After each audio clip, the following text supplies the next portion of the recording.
A poltergeist is said to be a noisy and meddlesome spirit which has the power to move physical objects, sometimes even heavy pieces of furniture, and toss them about the room.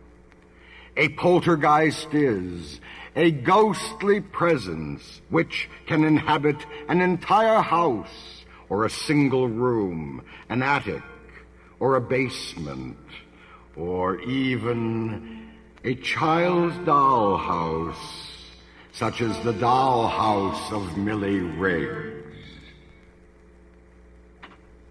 She collected dollhouses of a unique and unusual sort, and when she died in 1898 at the age of 43, Miss Millie Riggs had collected over 20 of them.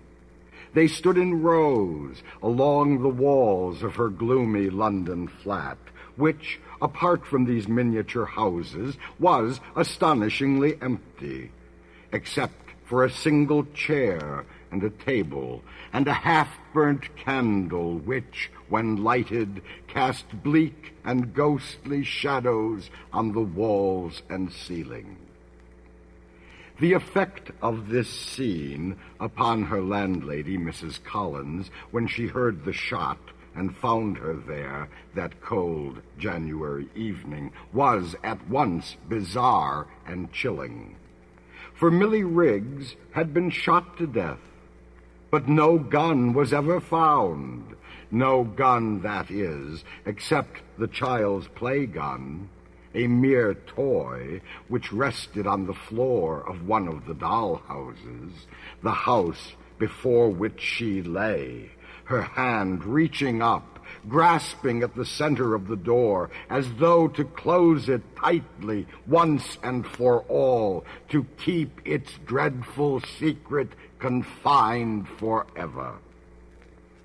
This strange and uncanny dollhouse, which you see here now before you. I am not at liberty to tell you exactly how we obtained the Dollhouse of Millie Riggs, for one of the conditions of purchase was that certain details would forever remain secret. Her landlady claimed that Millie Riggs was insane, not the noisy insanity of the mad, but the quiet insanity of the secluded and depressed, those who retreat from the touch and companionship of others. For not only was Millie Riggs almost totally obsessed with things occult, she was also afflicted with that most romantic of all Victorian illnesses, deep and abiding melancholy. She lived in her room.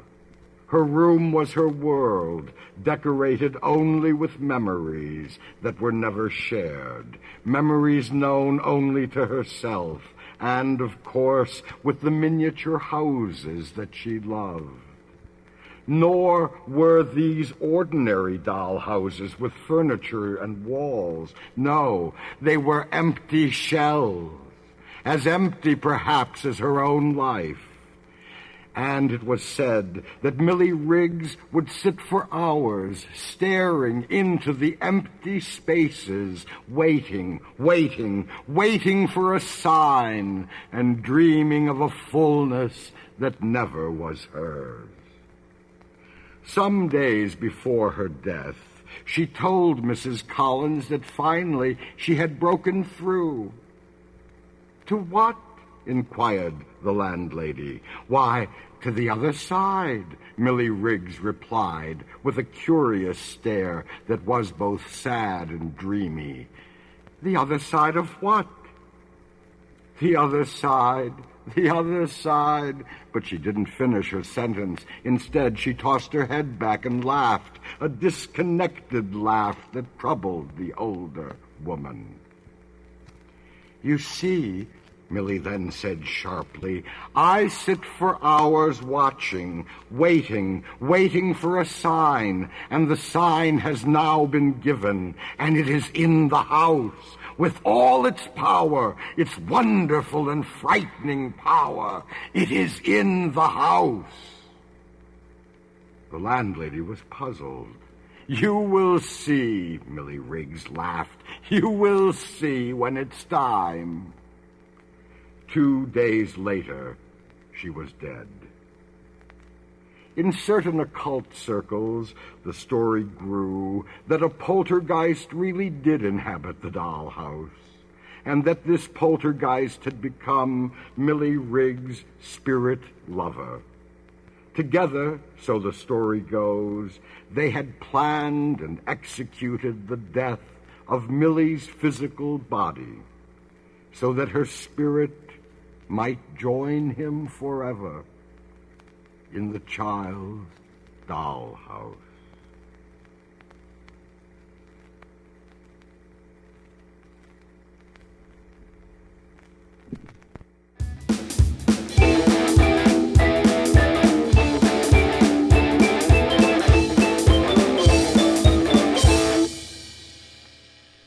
Thank you so much for joining us for a very special and spooky Halloween episode. When I saw that October 31st landed on a Thursday, I knew I had to do something special and spooky for you. And of course, all of my research for magic spooky stories led me to the one and only Eugene Burger. This clip first appeared on a record entitled Spirit Theater Presents Hauntings, which was included with the first published edition of Eugene's book, Spirit Theater.